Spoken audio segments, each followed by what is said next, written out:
Қайырлы күн менің оқырмандарым, сіздермен Мерей, менің каналыма қош келдіңіздер. Бүгін мен сіздерге ұсынатын рецептім сосиска в тесте деп аталынады. Өте оңай, үй жағдайында өте дәмді болып шығады, арасы толықтай пісетін болады. Видеоның соңына дейін қарап, жасап көріңіздер. Алдымен біз ыдысқа жылы су құямыз, оның үстінен шекер саламыз, оның үстінен ашытқы саламыз. Ашытқы менде құрғақ ашытқы, араластырып, бетін жауып 15-20 минутқа қойып қоямыз. Міне осындай көпіршіктер пайда болғаннан кейін оның үстінен тұз саламыз. Кішкене ұн салып, жақсылап қасықпен араластырамыз. Сұйық масса шыққаннан кейін оның үстінен сұйық майымызды құямыз. Барлық ұнымызды салып, қамырымызды илейміз. Алдымен мен қасықпен араластырып, біріктіріп алдым. Ары қарай қолыммен қамыр иледім. Қамырымыз біздің өте нәзік, жұмсақ және де қолға жабыспайтын болып шығады. Сіздер де жасап көріңіздер міндетті түрде. Міне біздің қамырымыз осындай дайын болып шығады. Өте жұмсақ болады. Қамырды бетін жауып 1 сағатқа жылы жерге ашығанша қойып қоямыз. Міне қамырымыз біздің ашып шықты. Өте керемет көтеріліп шықты. Қамырымызды алып 2 бөлікке бөліп аламыз. Bir бөлігін алып, ыдысқа салып қақпағын жауып қоямыз. Bir бөлігін оқтаумен тік төртбұрышты етіп жайып аламыз. Өте жеңіл, өте нәзік болып жайылады қамырымыз. Қамырмен жұмыс жасау оңай болады.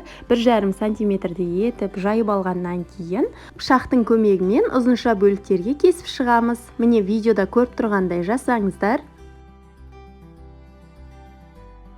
Сосисканы аламыз, қамырымызды орап шығамыз. Видеодағыдай жасаңыздар. Сосиска менде мұсылманский сосиска.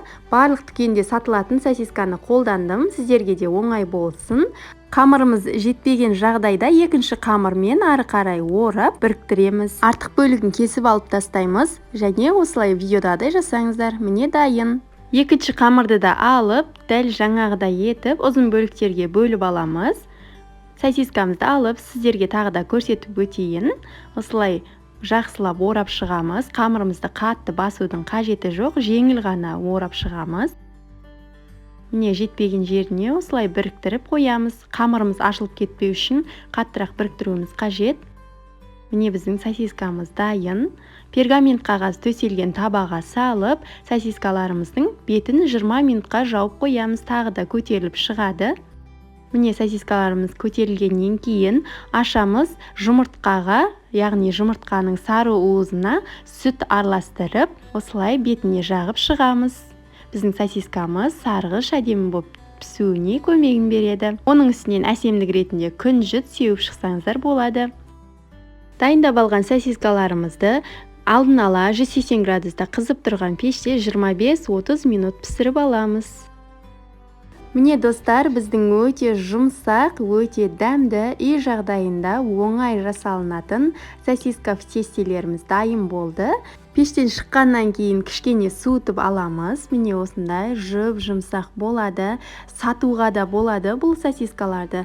Рецепті өте сәтті шығады. Міндетті түрде сіздер де жасап көріңіздер. Үйдегілерге ұнайтынына сенімдімін. Менің каналыма жазылуды ұмытпаңыз. Ас болсын.